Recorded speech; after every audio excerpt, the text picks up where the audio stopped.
Hello साथियों, स्वागत है आपका ग्रुप क्लासेस में। चलिए आज यूपी पेड के लिए प्रैक्टिस सीरीज की श्रृंखला में आज है प्रैक्टिस सेट 3। तो आज प्रैक्टिस सेट को देखेंगे।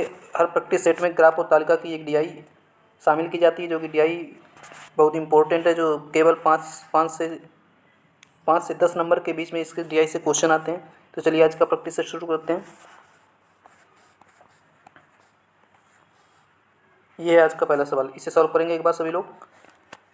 लिखा है 3 की पावर 0 प्लस 3 की पावर -1 बटे 3 की पावर -1 माइनस 3 की पावर 0 का सरलीकरण क्या होगा। इसे सरल कैसे करेंगे। तो 3 की पावर 0 यानी कि a की पावर 0 का मान क्या होता है 1। तो लिखेंगे 1 प्लस 1/, जब इनवर्स में तो नीचे जाएगा तो 1/, हो जाएगा 1/3 अपान, फिर बटे फिर 3 इनवर्स है तो 1/3 माइनस 1। इसे सॉल्व करेंगे आगे। तो 3 एकन 3 और 1 4/3, 4/3। जब इसे सॉल्व करेंगे 3 एकन 3, 1 माइनस 3 यानी कि आएगा -2 बटे माइनस का 2/3। 3 से 3 काट दिया, 2 से काट दिया 4, आया हमारा -2। इस प्रश्न का सही आंसर हो जाएगा, जो कि ऑप्शन नंबर ए में दिया गया है। चलिए अगला प्रश्न सॉल्व करते हैं। ये रहा अगला प्रश्न, इसे सॉल्व करेंगे एक बार सभी लोग। प्रश्न 2 संख्याओं का औसत 7.5 है और उनके गुणनफल का वर्गमूल 6 है, तो वे संख्याएं हैं। 2 संख्याओं का औसत कितना है 7.5, तो दोनों संख्याओं का योग कितना हो गया x प्लस वाई। 2 संख्याओं का औसत दिया गया 7.5, तो इनका योग क्या हो जाएगा x प्लस वाई बराबर, जब इधर 2 का इधर गुणा करेंगे आएगा 15। 2 संख्याओं का योग कितना हो गया 15, और दिया गया उनके गुणनफल का वर्गमूल 6 है। उनके गुणनफल जो 2 संख्याएं हैं उनके गुणनफल का जो वर्गमूल है वो 6 है, यानी कि x इंटू वाई का वर्गमूल बराबर 6। जब इसका स्क्वायर करेंगे तो आएगा 36। अब इसे सॉल्व कर लेंगे दोनों समीकरण को। जब इसका स्क्वायर करेंगे दोनों तरफ स्क्वायर कर देंगे तो आ जाएगा x इंटू वाई बराबर 36। तो हमने देख लिया x प्लस वाई का मान है 15 और x इंटू वाई का मान है 36। तो यहाँ पे मान रख देंगे, x बराबर रख देंगे 12, या तो आप इसमें डायरेक्ट मान लिख दीजिए x बराबर 12, वैसे मान लेके करके चेक कर लीजिए डायरेक्ट मान रख के आप लोग, या तो फिर आप इसे यहाँ से x का मान निकाल लेंगे तो आएगा x का मान निकालेंगे तो आएगा x बराबर 36/22, और इसमें x की जगह यहाँ पे 36/22 लिखेंगे, फिर से द्विघात समीकरण बनेगा। x प्लस 36/22 प्लस 22 बराबर 15। पर ऐसे सॉल्व करेंगे तो इसमें काफ़ी टाइम लगेगा, इसमें सीधे सीधे मान रख लेते हैं हम लोग। x इंटू वाई का मान 36 रखना है और ऐसे 2 36 के गुणनखंड लिखने हैं, 36 के 2 ऐसे गुणनखंड लिखने होंगे जिनका योग करने पर 15 आ जाए और गुणा करने पर आ जाए 36। तो 12 इंटू 3, इनका योग गुणा करने पर आ रहा है 36 और योग करने पर आ रहा है 15। तो हमारा यही आंसर सही हो जाएगा 12 इंटू 3। 12 इंटू 3 इस प्रश्न का सही आंसर हो जाएगा। चलिए इसका आंसर देखते हैं, 12 और 3, ऑप्शन डी इसका सही आंसर हो जाएगा। चलिए अगला प्रश्न देखते हैं। ये रहा हमारा अगला प्रश्न। 2 धनात्मक संख्याओं का योग 14 है तथा उनके वर्ग के मध्य का अंतर 56 है, तो उनके वर्ग का योग क्या है। इसे सॉल्व करेंगे। 2 धनात्मक संख्याओं का योग 14 है, लिख देंगे इसे x प्लस वाई। 2 धनात्मक संख्या, इनका योग कितना है 14, और उनके वर्ग तथा उनके वर्ग के मध्य का अंतर यानी कि x square difference Y square बराबर है 56, यानी कि इसे सॉल्व कर लेंगे। एक आएगा x प्लस वाई, एक आ जाएगा x minus Y equal to 56।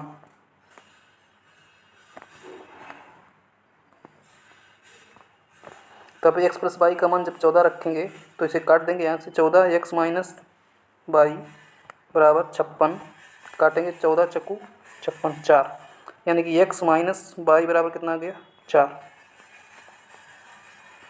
x plus Y का मान 14 है और x माइनस वाई का मान 4 है, तो यहाँ से x, ये 2 समीकरण मिल गए। यहाँ पे इसे रब करके ये x माइनस वाई का मान हम लोग यहाँ पे रख देंगे। इसे हमने रब कर दिया सॉल्व करके, 2 मान मिल गए। x प्लस वाई का मान 14 दिया गया था और x माइनस वाई का मान हमने 4 निकाल लिया। यहाँ पर लिख देंगे x माइनस वाई बराबर 4। यहाँ से x और y के मान निकालेंगे। जब x का मान निकालेंगे तो इनका दोनों का योग करके आधा कर देंगे तो हो जाएगा x बराबर 9, 14 4 18/2 9। और जब y का मान निकालेंगे तो इनका डिफरेंस लेके 2 से डिवाइड कर देंगे तो y का मान आ जाएगा, y बराबर आएगा 10 10/2 5। y का मान आ गया 5 और x का मान आ गया 9।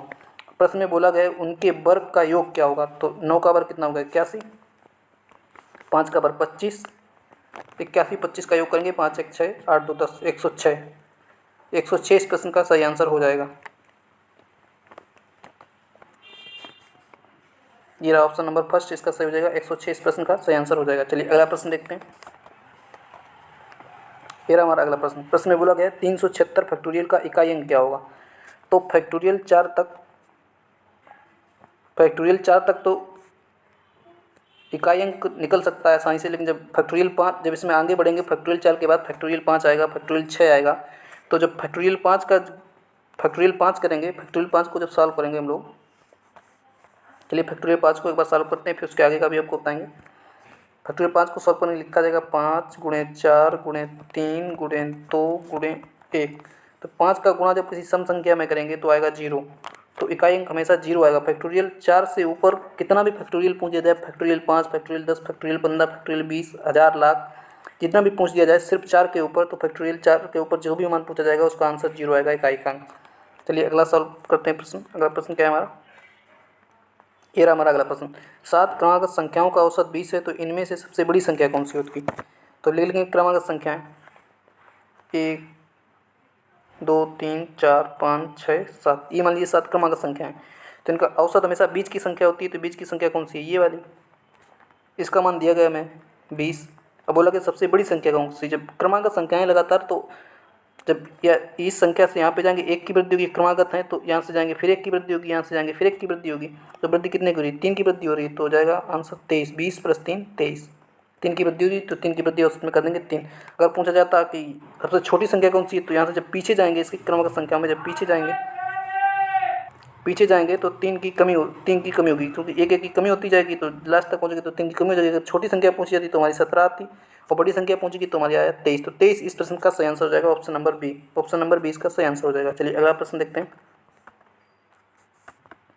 ये रहा हमारा अगला प्रश्न। इसे सॉल्व करेंगे। A/B = 5:8, C/B = 4:3, तो A B C का अनुपात पूछा गया है, तो लिखेंगे A/B, अब लिख देंगे B/C।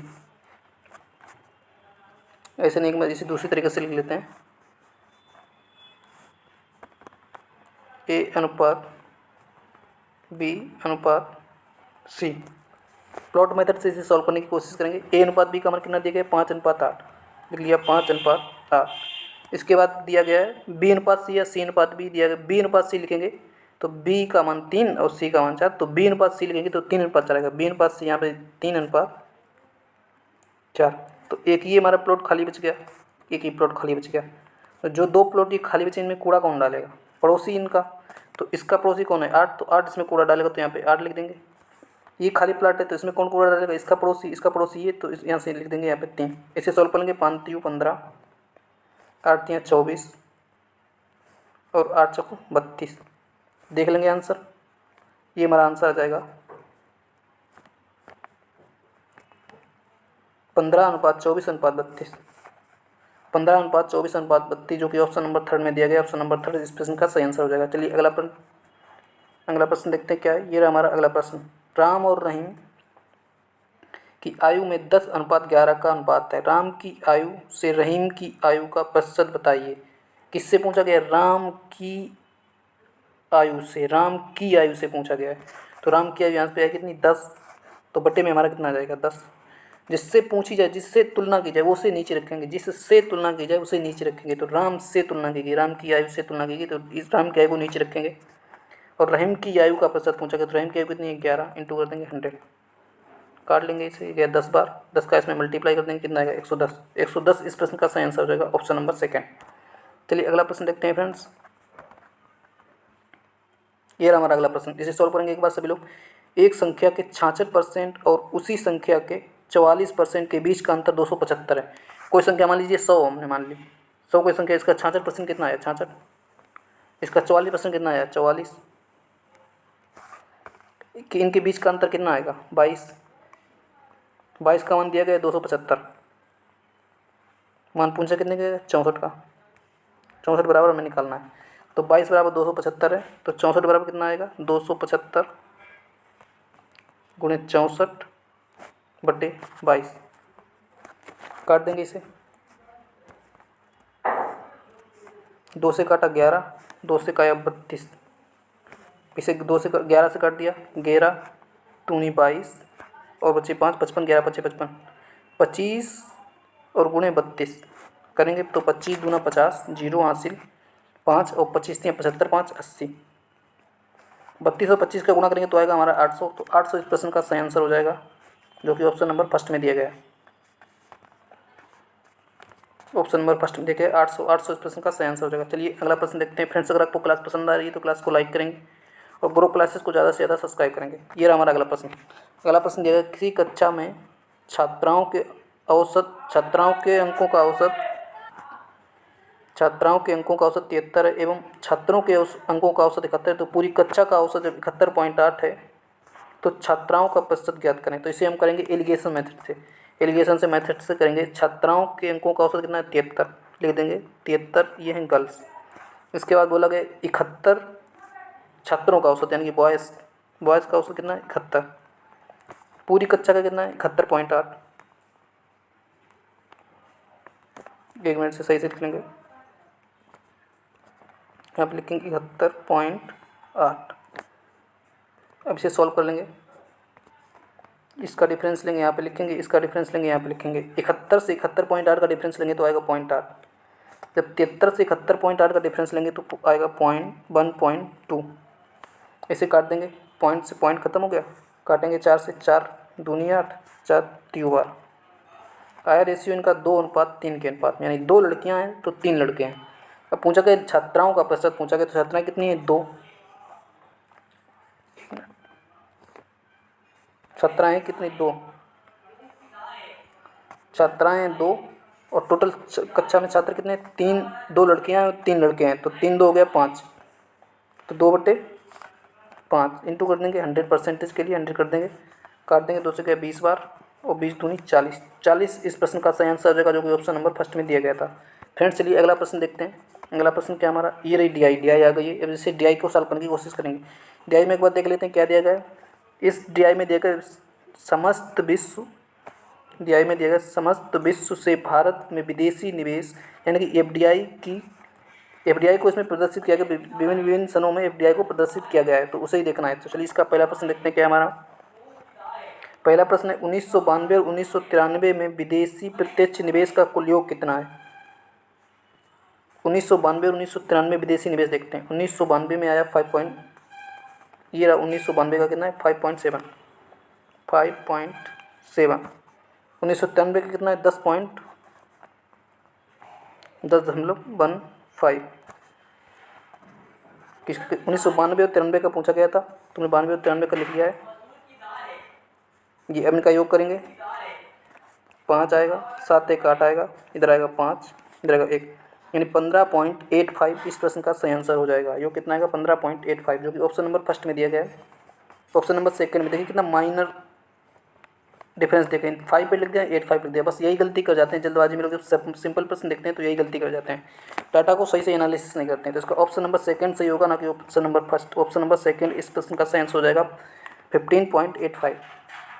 चलिए अगला प्रश्न देखते हैं। अगला प्रश्न क्या है हमारा? ये अगला प्रश्न, दर्शाई गई अवधि में भारत में किस वर्ष दूसरा सर्वाधिक विदेशी प्रत्यक्ष निवेश किया गया है? यानी कि हाईएस्ट सेकंड हाईएस्ट पूछा गया है। तो सेकंड हाईएस्ट देखते हैं किस में दिया गया है विदेशी निवेश, किस सन में?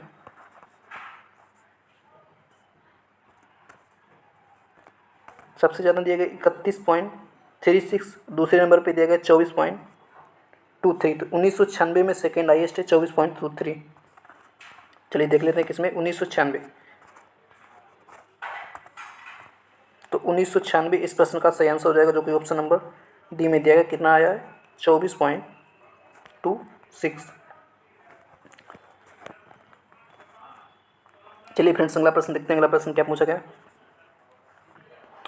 प्रश्न में पूछा गया है कि 1997 में निवेश एवं औसत निवेश के मध्य अनुपात क्या है।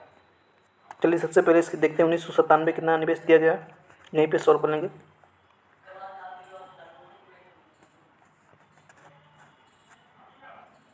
उन्नीस सौ सत्तानवे कितना देगा, 31 पॉइंट, ये दिया गया 1997 का 31.36, 31.36। और औसत निवेश से अनुपात पूछा जा रहा है। जब इसका औसत निकालेंगे, इनका इनका इनका इनका इनका इनका योग करेंगे, डिवाइड बाई 6 करेंगे, 1 2 3 4 5 6 वर्ष हैं तो इनका डिवाइड बाई 6 करेंगे तो औसत हमारा निकल के आएगा। हम आपको डायरेक्ट औसत बता दे रहे हैं, आप लोग इसका औसत निकाल लेंगे, इनका योग करके डिवाइड बाई 6 कर देंगे तो इनका औसत सीधा सीधा जाएगा। औसत आएगा इनका 16.97। इनका अनुपात पूछा गया था, आएगा 16.97।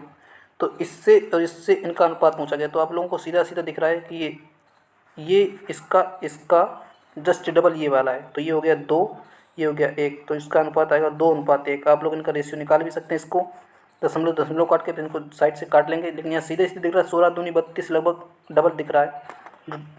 जब इसका सीधा सीधा आंसर आ रहा है लगभग डबल, तो वही हमारा इसका सही आंसर हो जाएगा। ये सीधा सीधा इसका 16 का जस्ट डबल दिख रहा है 32 लगभग में, तो वही लगभग में इसका पूछा गया अनुपात। तो चलिए इसका अनुपात क्या हो जाएगा, 2:1, जो कि ऑप्शन नंबर फर्स्ट में दिया गया 2:1।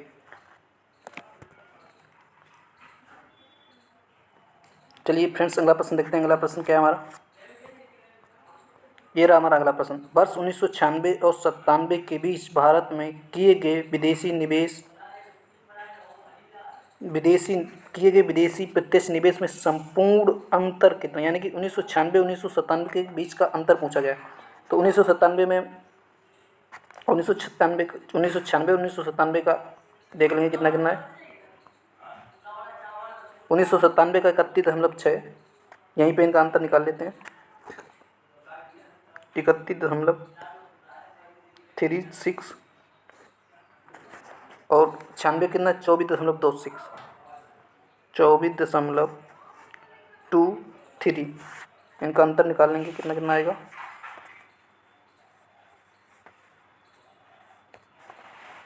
6 से 3 गया 3, 3 से 2 गया 1, यहाँ लेंगे एक दाई, यहाँ पे 11, 11 से 4 गया 7, यहाँ कितना बचा 2 से 2 खत्म, तो 7.13 इस प्रश्न का सही आंसर हो जाएगा। चलिए देखते हैं, ऑप्शन में दिया गया 7.13। ऑप्शन नंबर सेकंड में दिया गया 7.13 इस प्रश्न का सही आंसर हो जाएगा। क्या किया हमने, 31.36 से 24.23 कितना था, 23 था शायद, 24.23,